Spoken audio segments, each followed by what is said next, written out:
जय श्री राधा रानी सरकार की। जय श्री कृष्ण भगवान की। जय श्रीमद् भागवत महापुराण की। जय सदगुरुदेव श्री बंसी वाले महाराज की। श्रीमद् भागवत महापुराण के 10वें स्कंद के अध्याय 78 और 79 की कथा आज हम आपको सुनाने जा रहे हैं। इन अध्यायों के नाम हैं दंत वक्र और विदुरथ का वध तथा इलवल का वध। श्रीमद् भागवत कथा सुनने मात्र से भगवान से प्रेम हो जाता है।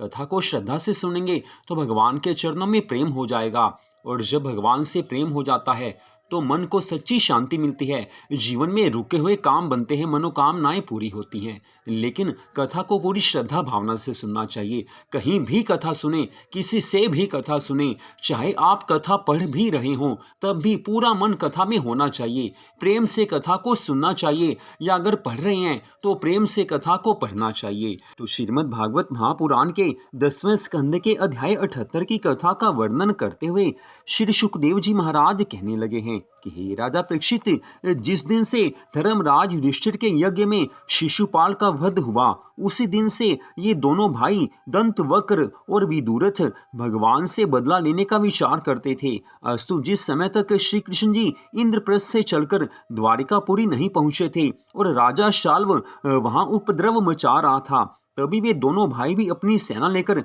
शाल्व की सहायता करने के लिए द्वारिकापुरी में जा पहुंचे। तब उन दोनों की सेना ने श्री कृष्ण जी को घेर लिया। ऐसा देखकर सब यदुवंशी घबरा गए। तब दंतवक्र ने श्री कृष्ण जी के सामने पहुंचकर कहा कि हे कृष्ण, तुमने मेरे भाई तथा मित्र को मारा है, इसलिए मैं आज उन दोनों का बदला लेने के लिए तुम्हें मारने के बाद सब यदुवंशियों को मार डालूंगा। लेकिन तुम पहले मेरे ऊपर अपने शस्त्र का प्रहार कर लो, जिससे तुम्हारे मन की ये अभिलाषा शेष ना रह जाए। इस प्रकार की बातें कहने के उपरांत उसने भगवान श्री कृष्ण के ऊपर अपनी गदा का प्रहार किया। तब भगवान श्री कृष्ण जी ने उसकी गदा तो काट गिराई और अपनी एक गदा का ऐसा प्रहार किया जिसके लगने से उसी क्षण दंतवक्र की मृत्यु हो गई। ऐसा देखकर जब दूसरा भाई विदुरथ ढाल तलवार लेकर युद्ध करने के लिए आगे आया, तो भगवान ने उसका भी वध किया है। उस समय जो यदुवंशी घायल हो गए थे, भगवान ने उन सबको अपनी कृपा दृष्टि से स्वस्थ कर दिया है। उसके पश्चात भगवान सबको लेकर द्वारिकापुरी में आए हैं। उस समय राजा उग्रसेन ने बहुत सा दान दिया और घर घर मंगलाचार हुए हैं। तत्पश्चात श्री मुरली मनोहर ने विश्वकर्मा को बुलाकर टूटे हुए भवनों को फिर से ठीक करवा दिया। उसी दिन भगवान श्री कृष्णचंद्र जी ने ये प्रतिज्ञा की कि अब मैं कभी शस्त्र धारण नहीं करूंगा। हे राजा परीक्षित, कुछ समय पश्चात जब कौरव पांडवों में युद्ध की तैयारी हुई, उस समय बलराम जी ने अपने मन में विचार किया कि श्री द्वारिका नाथ पृथ्वी का भार उतारने के लिए महाभारत युद्ध करवाना चाहते हैं। इसलिए यदि मैं यहाँ पर रहा तो मुझे कुल कलह होने से बहुत क्लेश होगा, अतः मुझे तीर्थ यात्रा के लिए चला जाना चाहिए।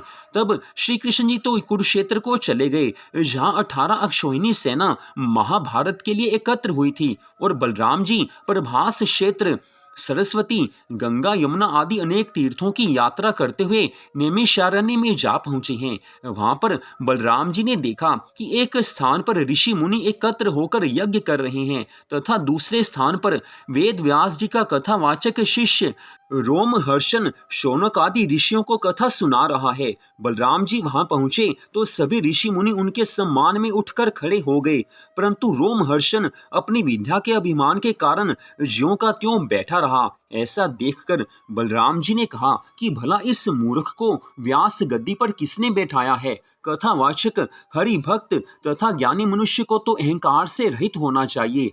अस्तु यह वेद पुराणों का ज्ञाता होते हुए भी अभिमान से अंधा हो रहा है। जिस प्रकार कलयुग के ब्राह्मण दूसरों को उपदेश देकर स्वयं मर्यादा का पालन नहीं करते, वही दशा इसकी भी है। इसलिए मैं इसका ये अपराध तो क्षमा नहीं करूंगा। इतना कहकर बलराम जी ने एक कुशा से रोमहर्षण का मस्तक काट गिराया है। उस समय शौनक आदि ऋषियों ने श्री बलराम जी से कहा कि हे बलराम जी, यह सूत हमें कानों द्वारा हरि चरणामृत का पान करवाकर कृतार्थ किया करता था, अतः आपने उसे व्यास गद्दी पर बैठे हुए मारकर अच्छा नहीं किया। हम लोग इस बात को जानते हैं कि आपने अपनी इच्छा से अवतार लिया है, परंतु यह सूत हमारी आज्ञानुसार व्यास गद्दी पर बैठता था। इसलिए इसे मारने से आपको ब्रह्म हत्या का पाप लगा है। अब आप इसका प्रायश्चित करें, अन्यथा संसार में धर्म की मर्यादा नष्ट हो जाएगी। आज ऋषियों के मुख से ऐसे वचन सुनकर बलराम जी ने कहा कि हे ऋषियों, सच बात है कि मुझसे बड़ा अपराध हो चुका है। इसलिए अब आप ही कृपा करके कोई ऐसा उपाय बताइए जिससे मैं इस ब्रह्म हत्या के दोष से मुक्त हो सकूं। बाकी रही कथा कहने की बात, तो यदि इस सूत का कोई पुत्र हो तो आप उससे बुला दीजिए, उससे मैं व्यास गद्दी पर बैठा दूंगा। ऋषियों ने उत्तर दिया कि हे बलराम जी, तीर्थों में स्नान करने से आपका यह पाप नष्ट हो जाएगा।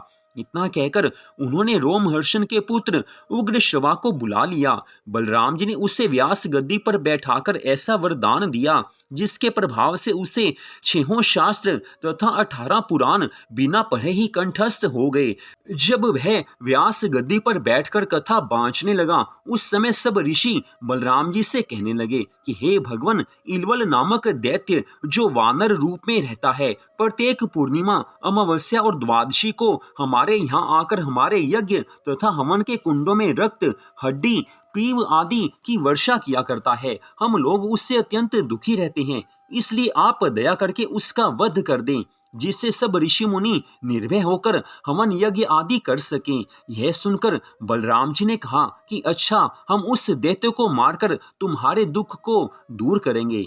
इसके पश्चात 19वें अध्याय की कथा का वर्णन करते हुए श्री सुखदेव जी महाराज कहने लगे हैं कि हे राजा परीक्षित, ऋषियों द्वारा विनय करने पर बलराम जी इलवल नामक दैत्य को मारने के लिए कई दिनों तक नैमिषारण्य तीर्थ में रहे हैं। जब पूर्णिमा आई तो उस दिन इलवल वहां आकर आंधी के साथ रक्त, पीव आदि की वर्षा करने लगा।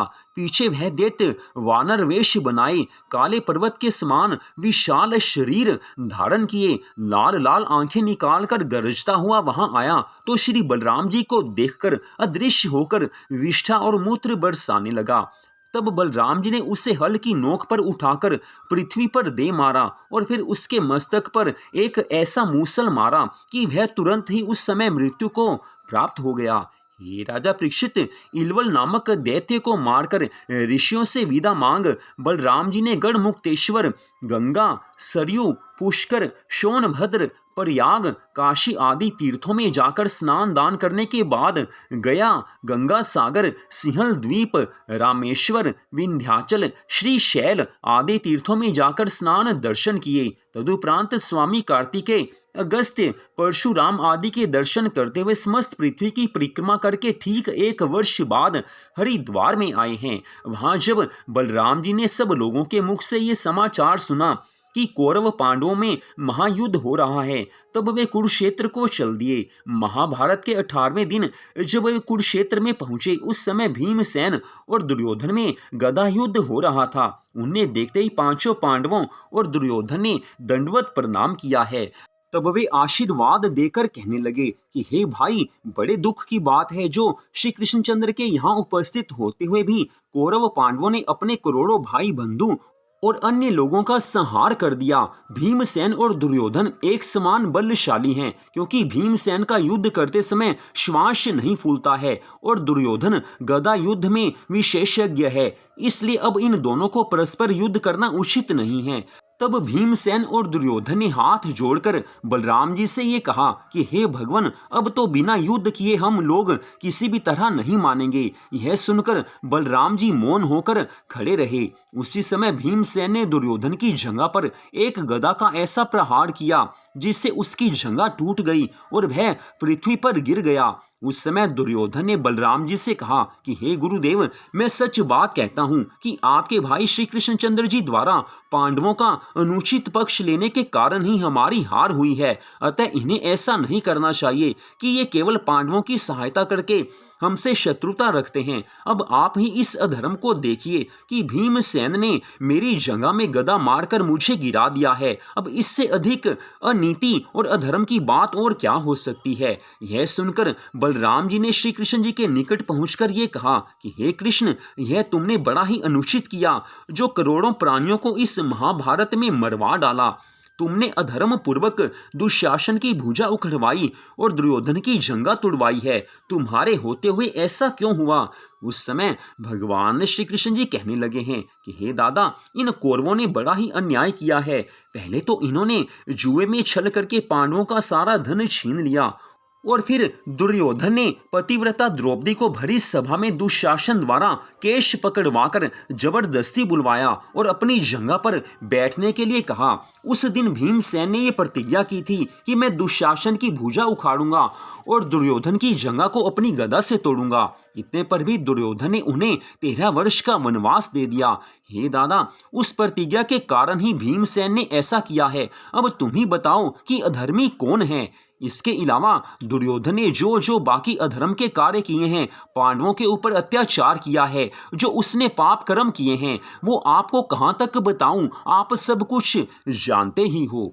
इतनी कथा सुनाकर श्री सुखदेव जी महाराज कहने लगे हैं कि हे राजा परीक्षित, भगवान श्री कृष्ण जी के ऐसे वचन सुनकर बलराम जी द्वारिकापुरी को चले गए। तो यहीं पर आज की इस कथा का विश्राम होता है।